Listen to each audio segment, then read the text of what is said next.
Hello student, welcome to my channel Sarvan lecturer. आज मैं आपको बताऊंगा जो आपका क्लास 10 यूपी बोर्ड एग्जाम का विज्ञान का वायरल मॉडल पेपर है 2022 बोर्ड एग्जाम के लिए, जो 4 अप्रैल का आप लोगों का पेपर होने वाला है। ऐसा ही सेम आप लोगों का पेपर आएगा यूपी बोर्ड एग्जाम में। ये वीडियो आपके लिए बहुत ही ज्यादा इंपॉर्टेंट है। आपका जो साइंस का पेपर है इसका 70 नंबर का आपका पूर्णांक है। ये वीडियो आपको लास्ट तक देखना है, वीडियो को लाइक कर देना है, अगर आप चैनल पर नए हो तो सब्सक्राइब कर लेना।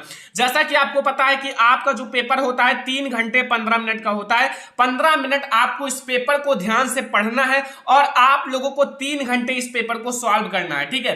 अब यहां आप लोग देखो ये पेपर आप लोगों का कैसा आएगा आपकी बोर्ड एग्जाम में साइंस का पेपर। देखो सबसे पहले आपका खंड आ रहेगा और इसमें जितने भी क्वेश्चन है बोर्ड एग्जाम के लिए सारे बहुत ज्यादा इंपॉर्टेंट है। इस मॉडल पेपर का क्वेश्चन आप सारा कंप्लीट करके जाना, मैं आप लोगों को इसका आंसर भी बताऊंगा, ठीक है। यहां आप लोग देखो भौतिक विज्ञान, जो भौतिक विज्ञान सबसे पहले पूछा जाएगा। अब यहां देखो आपका जो बहुविकल्पीय प्रश्न है, ये बोर्ड एग्जाम के लिए बहुत ज्यादा इंपॉर्टेंट बहुविकल्पीय प्रश्न है। ऐसा ही आप लोगों का पेपर आने वाला है साइंस का। देखो लिखा हुआ है का नंबर, यानी कि समतल दर्पण की फोकस दूरी होती है। जो समतल दर्पण की फोकस दूरी होती है वो कितनी होती है? ऑप्शन नंबर 1 है 0 एंड ऑप्शन नंबर 2 है अनंत। ऑप्शन नंबर 3 है आप लोगों का 25 सेंटीमीटर। ऑप्शन नंबर 4 है आपका -25 सेंटीमीटर। तो आप लोग बताओ कि समतल दर्पण की जो आप लोगों की फोकस दूरी होती है वो कितनी होती है? तो समतल दर्पण की फोकस दूरी हमेशा याद रखना इनफाइनाइट होता है, यानी कि अनंत होता है, ठीक है, इनफाइनाइट होता है। तो आपका ऑप्शन नंबर 2 अनंत वाला बिल्कुल सही हो जाएगा। ये बहुत ज्यादा वायरल मॉडल पेपर है, आपको कंप्लीट करके ही ये सारे क्वेश्चन जाना है। और ये आपके जो बहुविकल्पीय प्रश्न होते हैं 1 नंबर के आते हैं, ठीक है। यहां खा वाला प्रश्न देखो, प्रकाश का प्रकीर्णन सबसे कम होता है। सबसे कम प्रकाश का प्रकीर्णन किस रंग में होता है? आपका ऑप्शन नंबर 1 है लाल रंग के लिए, ऑप्शन नंबर 2 है हरे रंग के लिए, ऑप्शन नंबर 3 है पीले रंग के लिए, ऑप्शन नंबर 4 है नीले रंग के लिए। तो जो प्रकाश का प्रकीर्णन सबसे कम होता है वो किसके लिए होता है? लाल रंग के लिए। किस रंग के लिए? लाल रंग के लिए। तो आप लोग याद रखना कि प्रकाश का प्रकीर्णन सबसे कम लाल रंग के लिए होता है, ठीक है। अब आप लोग अगला क्वेश्चन देखो, यहां आप लोगों का लिखा हुआ है गा नंबर कि एक प्रोटॉन पर विद्युत आवेश का मात्रा होता है। देखो एक प्रोटॉन पर विद्युत आवेश की मात्रा होती है, ऑप्शन नंबर 1 है 1 × 10⁻⁹, ये 10⁻⁹ कूलाम है, ठीक है। ये आप लोगों का पावर है। एंड सेकंड है 6.25 × 10⁻⁹ कूलाम। एंड थर्ड है आपका 1.6 × 10⁻⁹ कूलाम। एंड आपका 4 नंबर ऑप्शन है 1.6 × 10⁻⁻⁹ कूलाम। तो इसमें जो आपका राइट आंसर हो जाएगा वो है आप लोगों का 1.6 × 10⁻⁹ कूलाम, ठीक है। अगला देखो आप लोगों का घा वाला क्वेश्चन है कि कौन सा चुंबकीय क्षेत्र का मात्रक नहीं है? कौन सा चुंबकीय क्षेत्र का मात्रक नहीं है? तो ऑप्शन नंबर 1 है वेबर प्रति मीटर स्क्वायर, ऑप्शन नंबर 2 है न्यूटन प्रति एम्पियर, ऑप्शन नंबर आपका 3 है आप लोगों का कि यहाँ टेस्ला, ऑप्शन नंबर ये आपका 4 है, ठीक है, ये आपका गॉस है। तो इसमें जो आपका राइट आंसर हो जाएगा वो है न्यूटन प्रति आप लोगों का एम्पियर स्क्वायर। ये वाला आपका सही है, ठीक है। ये थोड़ा सा आप लोगों का 1st 2nd 3rd 4 होना चाहिए, तो आपका 2nd वाला सही है, न्यूटन प्रति एम्पियर स्क्वायर, ठीक है। अगला देखो यहां अब आप लोगों से 2-2 नंबर का क्वेश्चन आएगा। 2-2 नंबर का क्वेश्चन अब आपका आ गया। अब 2-2 नंबर में देखो आप लोगों से कैसे क्वेश्चन पूछा जाएगा। यहां लिखा है का एक गोलीय दर्पण की वक्रता त्रिज्या जो है 20 सेंटीमीटर है, तो इसकी फोकस दूरी होगी। उसकी फोकस दूरी बताना है अगर उसकी वक्रता त्रिज्या 20 सेंटीमीटर है। तो अब आप लोगों को पता है F = R/2 होता है, यानी कि फोकस दूरी जो होती है वक्रता त्रिज्या की आधी होती है। तो यहां आप R की वैल्यू 20 है और यहां 2 कर दोगे, यहां F बराबर हो जाएगा, यहां से 10 आपका 10 वहां हो जाएगा सेंटीमीटर।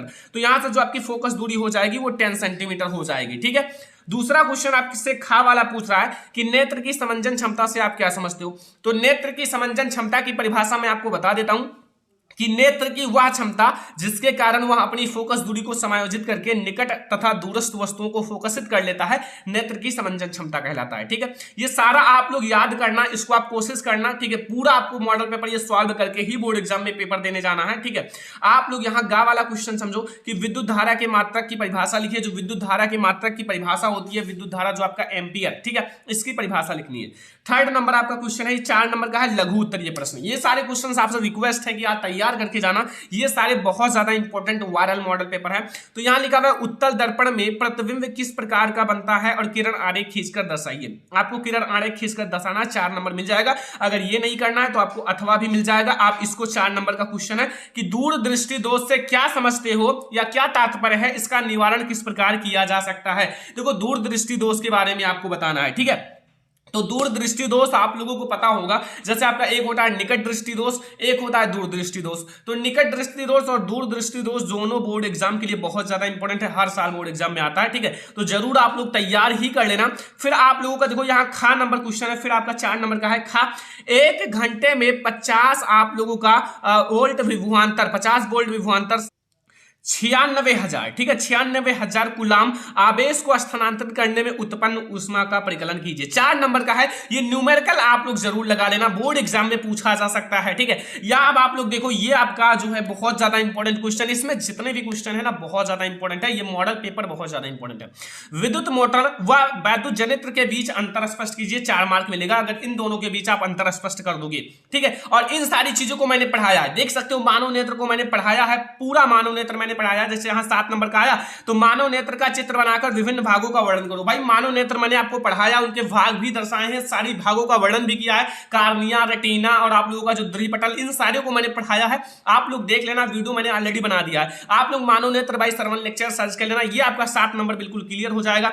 ये भी बोर्ड एग्जाम के लिए सबसे ज्यादा इंपॉर्टेंट क्वेश्चन और इसको मैंने 2-3 बार पढ़ाया है कि ओम का नियम, जो ओम का नियम क्या है, इसके सत्यापन के लिए आवश्यक प्रयोगों का वर्णन परिपथ आरेख खींचकर कीजिए। ये भी मैंने आपको फिजिक्स का, ये दोनों बहुत ज्यादा इंपॉर्टेंट टॉपिक है और इन दोनों को मैंने पढ़ाया है। आई होप कि आप लोगों ने पढ़ा होगा, अगर आपने पढ़ा है तो बहुत अच्छा है, नहीं पढ़ा है तो आप लोग देख लेना, मैंने ऑलरेडी पढ़ा दिया। तो इतना आपका फिजिक्स का क्वेश्चन हो जाएगा। ये 7 नंबर में आपका लॉन्ग क्वेश्चन आएगा और लॉन्ग क्वेश्चन का वीडियो मैं बहुत ही जल्द लाने वाला हूं, पूरा आप लोगों का साइंस का वीडियो लाने वाला हूं, बहुत ज्यादा इंपॉर्टेंट। आप लोग केवल ध्यान से देखना वीडियो, आप लोग सारा देखा करो, बहुत ज्यादा इंपॉर्टेंट है आप लोगों के बोर्ड एग्जाम के लिए, ठीक है। अब यहां आप लोग देखो, जो आप लोगों का ये आपका क्वेश्चन स्टार्ट हो गया क्या, केमिस्ट्री, रसायन विज्ञान। रसायन विज्ञान देखो 1 नंबर का सबसे पहले आपको बहुविकल्पीय प्रश्न मिलेगा, लिखा हुआ है लौह चूर्ण पर तनु हाइड्रोक्लोरिक अम्ल डालने से क्या होता है, सही उत्तर पर निशान लगाइए, ठीक है। सही उत्तर पर आपको निशान लगाना है। ऑप्शन नंबर ए है कि हाइड्रोजन गैस एवं आयरन क्लोराइड बनता है। ऑप्शन नंबर बी है कि क्लोरीन गैस एवं आयरन हाइड्रोक्साइड बनता है। ऑप्शन नंबर सी है कोई अभिक्रिया नहीं होती। ऑप्शन नंबर डी है कि आयरन लवण एवं जल बनता है। तो इसमें आपका कौन सा राइट आंसर है, बहुत ज्यादा इंपॉर्टेंट है पहले चैप्टर का ये क्वेश्चन, ठीक है। तो इसमें आपका राइट हो जाएगा हाइड्रोजन गैस एवं आयरन क्लोराइड बनता है। क्या हो जाएगा, हाइड्रोजन गैस एवं आयरन क्लोराइड बनता है, याद रखना, बहुत ज्यादा इंपॉर्टेंट क्वेश्चन है, ठीक है। अगला क्वेश्चन आप लोग देखो, अगला आप लोगों का है क्वेश्चन यहां खा वाला। देखो खा वाला क्वेश्चन जो आप लोगों का है, लिखा हुआ है कोई विलयन लाल लिटमस पेपर को नीला कर देता है, इसका पीएच मान संभवता क्या होगा। जैसे आप लोगों का कोई विलयन है जो लाल लिटमस पेपर को नीला कर देता है, इसका जो पीएच मान है संभवता क्या होगा। ऑप्शन नंबर फर्स्ट है 1, ऑप्शन नंबर सेकंड है 4, ऑप्शन नंबर थर्ड है 5, ऑप्शन नंबर 4 है 10। तो देखो लाल लिटमस पेपर को अगर नीला कर देता है तो वो क्षारीय होता है और क्षारीय विलयन का पीएच मान जो होता है 7 से अधिक ही होता है। तो इसमें 10 आपका सही हो जाएगा, 1 मार्क आपको तुरंत मिल जाएगा। ये सारे क्वेश्चंस आपसे रिक्वेस्ट है कि यार तैयार करके बोर्ड एग्जाम में पेपर देने जाना, क्योंकि यहां से आपको बहुत सारे क्वेश्चंस बोर्ड एग्जाम में देखने को मिलेगा, ठीक है। आप लोग ऐसे ही तैयारी करते रहो सारे सब्जेक्ट का, अभी आपके पास बहुत समय है। मैं आप लोगों के लिए अच्छे अच्छे वीडियोज लाने वाला हूं, सामाजिक विज्ञान का, साइंस का, इंग्लिश का, सारे का वीडियो लाने वाला हूं। केवल आप लोग सब्सक्राइब कर लो और नोटिफिकेशन आपके पास जाए ताकि आप सारा वीडियोज देख सको, ठीक है। और आप लोग अच्छे से तैयारी करो। गा नंबर लिखा हुआ प्लास्टर ऑफ पेरिस में कितने अणु क्रिस्टल जल के होते हैं। ऑप्शन नंबर फर्स्ट हमारे पास है कि 1, ऑप्शन नंबर सेकंड है 2, ऑप्शन नंबर थर्ड है 3, ऑप्शन नंबर 4 है 1/2। तो आप लोग याद रखना, जो प्लास्टर ऑफ पेरिस में कितने अणु क्रिस्टल जल के होते हैं, तो आधा होता है। कितना होता है, आधा। तो आप लोग आधा वाले पे बिल्कुल सही लगा दो, ठीक, आधा आपका सही है, 4 नंबर ऑप्शन, ठीक है। तो इतना तो आपको क्वेश्चन समझ में आ गया, ये आपके केमिस्ट्री के ऑब्जेक्टिव क्वेश्चन है। अब देखो ये सारे क्वेश्चंस आपके बोर्ड एग्जाम के लिए बहुत ज्यादा इंपॉर्टेंट है। लिखा हुआ है 6 नंबर का एसिटिक अम्ल से एसिटिक एनहाइड्राइल कैसे प्राप्त करते हैं। ये क्वेश्चन आप लोगों के बोर्ड एग्जाम के लिए बहुत ज्यादा इंपॉर्टेंट है। अब केमिस्ट्री का ये आपका रिएक्शन है, तो रिएक्शन तो आप लोग कर ही लोगो, क्योंकि आपके बोर्ड एग्जाम के लिए ये रिएक्शन इंपॉर्टेंट है, ठीक है। और थोड़ा सा लॉन्ग भी है, तो आप लोग देखना आपके बोर्ड एग्जाम में ये पूछा जरूर जाएगा, ठीक है। खा नंबर आप लोगों का है कि आवर्त सारणी में इनके स्थान के आधार पर इनमें से कौन सा तत्व सबसे अधिक धात्विक अभिलक्षण विशेषता है।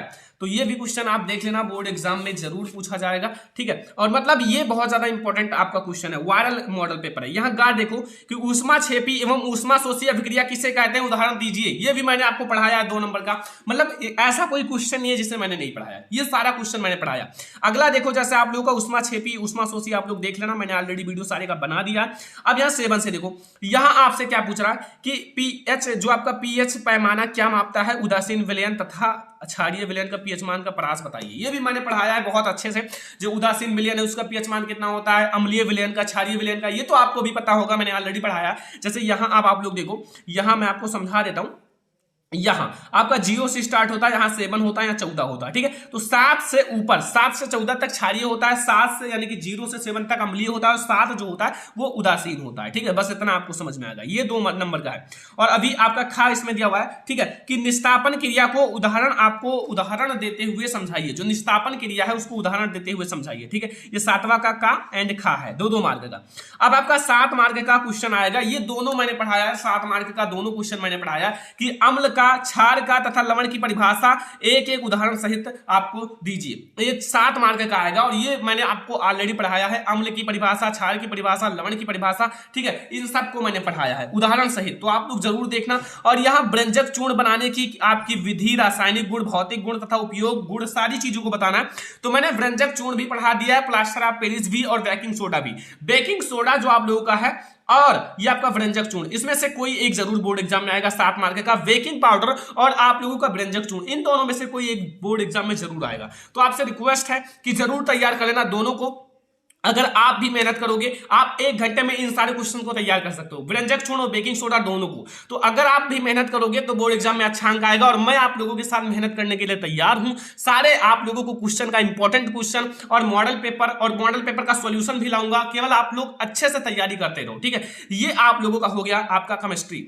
अब आपका बायोलॉजी देखो, बायोलॉजी आपका जीव विज्ञान एक ही खंड सा में पूछा जाएगा, ठीक है। अब जीव विज्ञान में आप 9 का देखो कि मनुष्य में दूध जो है, दूध दांतों की संख्या कितनी होती है।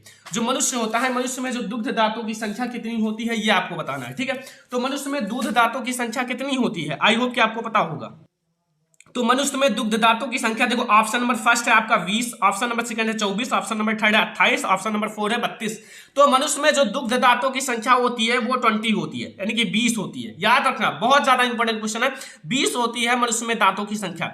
अगला देखो, खा नंबर लिखा है मादा लिंग हार्मोन्स कहलाता है। जो मादा लिंग हार्मोन्स है वो क्या कहलाता है। ऑप्शन नंबर फर्स्ट है हमारा पास की जो आप लोगों का एंड्रोजन, सेकंड है इंसुलिन, आपका थर्ड है एस्ट्रोजन, और आपका 4 है इनमें से कोई नहीं। तो इसमें से जो आपका राइट आंसर हो जाएगा वो है एस्ट्रोजन। क्या हो जाएगा, एस्ट्रोजन। एस्ट्रोजन आपका राइट आंसर हो जाएगा, ठीक है, तीसरा नंबर। तो आई होप कि आपको ये सारे क्वेश्चन एक एक नंबर का समझ में आ रहा है। ये सारे क्वेश्चन आप कंप्लीट करके जाना, बहुत ज्यादा वायरल मॉडल पेपर है। फिर आप लोग देखो गा वाला कि पुष्प में कितने भाग होते हैं, 1 मार्क का। आपका फर्स्ट नंबर ऑप्शन है 3, ऑप्शन आपका 2 है जो है 4, ऑप्शन नंबर आपका यहाँ 3 नंबर ऑप्शन है, ठीक है, 6, ऑप्शन नंबर 4 है 7। तो जो आपका पुष्प में जो आप लोगों का कितने भाग होते हैं, 4 भाग होते हैं। कितने, 4। तो आपका ऑप्शन नंबर सेकंड बिल्कुल सही है, 4 भाग होते हैं, ठीक है। अगला देखो यहाँ घा नंबर क्वेश्चन कि मनुष्य में शुक्राणु यानी कि ऑटोसोम की संख्या होती है। जो मनुष्य में ऑटोसोम की संख्या वो कितनी होती है, मनुष्य में ऑटोसोम की संख्या कितनी होती है। देखो कुल गुणसूत्र, लिंग गुणसूत्र लेकर आपके 46 होते हैं, लेकिन केवल ऑटोसोम आपके कितने होते हैं, 44 होते हैं, ठीक है। आपके ऑटोसोम केवल होते हैं 44, ठीक है, और आपका 22 जोड़ी होता है पेयर में। अब आप लोग यहां देखो, ये क्वेश्चन आप लोग जरूर तैयार कर लेना। आपका 10 का है कि आहार नली के विभिन्न भागों के नाम लिखिए। जो आहार नली के विभिन्न भाग होते हैं उनका नाम लिखना है, 2 मार्क का आएगा। आहार नली के विभिन्न भागों का नाम लिखना है, ठीक है। खा आपका है अंतर नासिका पट किसे कहते हैं, उनका क्या कार्य है। जो अंतर नासिका पट है उसे क्या कहा जाता है, उसकी परिभाषा लिखनी है और उसका क्या कार्य है। ये सारे 2-2 मार्क के क्वेश्चन है। यहाँ पुमंग एवं जायांग में क्या अंतर है तो आप लोगों को पता होगा, काफी आसान सा क्वेश्चन है। जो पुमंग है और जायांग में, इन दोनों के बीच में क्या अंतर है। देखो ये छोटा सा क्वेश्चन है, मैं आप लोगों को इसका आंसर बता देता हूं। जो पुमंग होता है और जायांग होता है, इन दोनों के बीच क्या अंतर होता है, ठीक है। तो आप लोग समझ लो, जो आप लोगों का पुमंग होता है पुष्प के नर जननांग होते हैं, जबकि जो आपका जायांग होता है, जायांग पुष्प का मादा जननांग होता है। मतलब 2 नंबर आपका क्लियर हो गया, ठीक है। यहां से आपका सारा क्वेश्चन क्लियर हो रहा है। 11 नंबर देखो, आपका 4 नंबर का है कि मनुष्य के शरीर में पाई जाने वाली लार ग्रंथियों का संक्षिप्त में विवरण कीजिए। ये आपका भाई 4 नंबर का है, तो आपको 2 पेज तो लिखना ही पड़ेगा, 1 पेज। लसिका परिवहन के कार्यों का उल्लेख कीजिए, 4 मार्क का। ये भी आप लोग भाई सारा क्वेश्चन तैयार करके जाना बोर्ड एग्जाम के लिए। ये सारे आपके बहुत ज्यादा इंपॉर्टेंट क्वेश्चन है।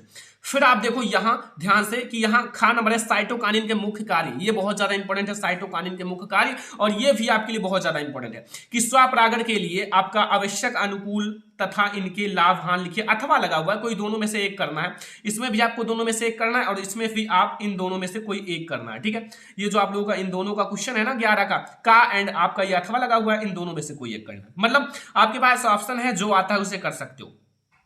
फिर यहां 7 नंबर में लिंग गुणसूत्र से आप क्या समझते हो, नर तथा मादा में लिंग गुणसूत्र का निर्धारण, जो आपका लिंग गुणसूत्र के विन्यास लिखिए। ठीक है, तो ये भी आपके बोर्ड एग्जाम में 7 नंबर का क्वेश्चन है। तो 7 नंबर अगर आपको प्राप्त करना है तो इनको आपको मेहनत करना पड़ेगा। लॉन्ग क्वेश्चन जितना भी मैंने पढ़ाया उसको पढ़ डालो, मैंने ऑलरेडी बहुत सारे लॉन्ग क्वेश्चन बना दिया है, अगर आप लोग कहोगे तो मैं दोबारा आप लोगों के लिए बना दूंगा। ठीक है, अब यहां आप लोगों का अथवा लगा हुआ है, इसको कर सकते हो कोई एक, दोनों में से कोई एक करना है कि मुख से लेकर अमाशय तक होने वाली पाचन क्रिया को प्रभावित करने वाले विकारों या फिर एंजाइमों के कार्यों का उल्लेख कीजिए। तो ये पूरा आप लोगों का साइंस का मॉडल पेपर है। कहने का मतलब है कि अगर आप ये पूरा साइंस का मॉडल पेपर तैयार कर लेते हो तो समझो आपका साइंस में बहुत ज्यादा नंबर यहां से क्लियर हो जाएगा। ये बहुत ज्यादा वायरल मॉडल पेपर है। आई होप कि आप लोगों को ये वीडियो पसंद आया होगा। अगर इसका सॉल्यूशन भी चाहिए कमेंट करना, मैं आप लोगों को जरूर दूंगा, और अगर इसका पीडीएफ चाहिए तो मैं डिस्क्रिप्शन में लिंक दे दूंगा, आप लोग डाउनलोड करना और घर पर बैठकर आराम से सॉल्व करना। कोई भी क्वेश्चन में अगर कोई भी दिक्कत हो यार कमेंट कर देना, मैं आप लोगों के लिए उसका आंसर जरूर बना दूंगा। ऐसे में आप लोगों के लिए और भी मॉडल पेपर और भी बहुत ज्यादा इंपॉर्टेंट क्वेश्चन लाने वाला हूं, तो आप लोग यार ध्यान से देखना सारे को, और चैनल को सब्सक्राइब कर लेना, वीडियो को लाइक कर देना, अपने फ्रेंड्स के साथ शेयर कर देना कि सरवण लेक्चरर चैनल पर पूरी तैयारी कराई जा रही है, मैं आप लोगों के लिए पूरी तैयारी कराऊंगा। चलो फिर मिलते हैं नेक्स्ट इंपॉर्टेंट वीडियो में, तब तक के लिए धन्यवाद।